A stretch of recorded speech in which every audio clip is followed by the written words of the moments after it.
So you've mentioned how you taught your own children to pray, but what about teaching others that aren't your children, let's say other adults who perhaps are new to the faith or new to prayer?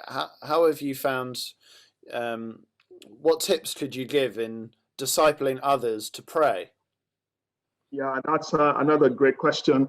I think one tip will be to look for scriptures in the Bible where prayers are being said, and think about that. So you guys are studying Ephesians at the moment, and there are some great prayers in Ephesians in chapter 1 and chapter 3.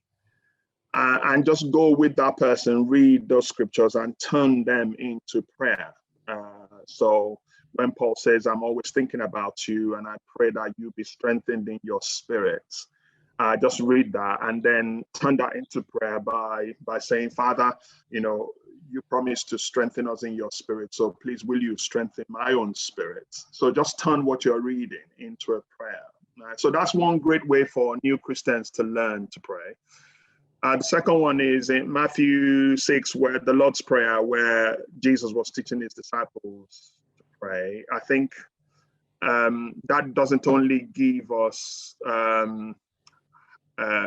how to pray, it gives us a structure as well in terms of, our Father in heaven tells you that this is who we're praying to. It's God. We may not see him, but he's in heaven. We're on earth, and he's our Father. And then, hallowed be your name, your kingdom come, your will be done on earth. So you can give people structure about praying for God to do what he does in heaven here on earth, make this place better. And then further down you have, forgiveness of sins, that it's good to confess your sins when you're praying. It's good to give thanks when you're praying. It's good to forgive other people when you're praying. Otherwise, God won't forgive you. So that structure there, I think one can use that for in a discipleship situation.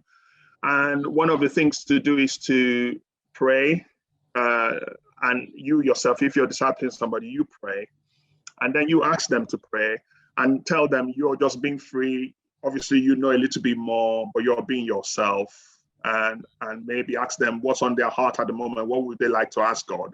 And if they say this and that, then they say, okay, let's just turn that into prayer and just say it in your own words.